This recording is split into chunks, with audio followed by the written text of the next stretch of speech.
very short. My own personal environmental awakening, recognizing the passion, understanding that power, the power of passion, sharing the work, the importance of the work, and of course the mysteries beyond. In the 1970s and the 1980s, I started my artistic career doing mostly landscapes, which was my passion. And I also did a lot of buildings. So for those first 2 decades, I really devoted myself to that type of work. In the 90s, the work got a little tighter, a little more realistic. And by the end of the,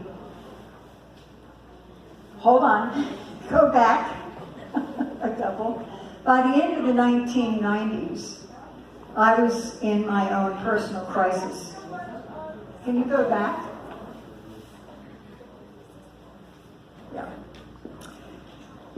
And I decided that I really needed to make some heavy changes. And I was in a space where I felt like I really just needed to give up my art also. So this is one of the last pieces that I did by commission only. And I think I was working by commission only for about 5-6 years, something like that. And I packed away all of my art materials. Next. So I ended up in this restructuring, moving here to Florida, and I ended up purchasing the first franchise for Natural Awakenings magazine, and was living in Naples, Florida at the time. They said, pick a town, any town to do your franchise business, and I decided, since my parents were living in Fort Myers, I wanted to be near them, and I chose Fort Lauderdale as the home for the business. I did not know one person here in Broward County.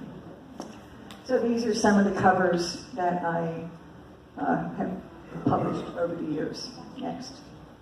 2000 to 2007, I owned and produced the Expo of Heart. Anybody ever go to that event, the Broward County Convention Center? Yes? Okay, great. So that was fabulous and wonderful. Next slide. And what happened was that Peacock, 2002, this painting appeared miraculously. That's another story for another time. Thoughts or Things, 2006, and that was the first time I picked up the brush since the end of since the 90s. 2002, 4 years ago. The next painting was in 2006, Thoughts or Things, and it was a painting of what are we processing, how do we manifest, and what does that look like? 2006, the assistant that I had for the Expo of Heart emailed me a photo of this trailer, and she said, you need to see this film, An Inconvenient Truth. I'm looking at the trailer on my computer, I'm looking at Thoughts or Things, which is the piece that I was working on my easel in my studio behind my computer.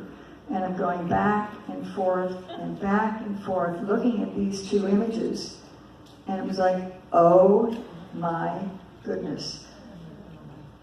They're the same thing, It gave meaning to the peacock, which was kind of a replication. Thoughts or Things was a replication of that. So all of a sudden, next, I decided that this was my mission. I was going to have environmental art. That was going to be my thing. 7-7.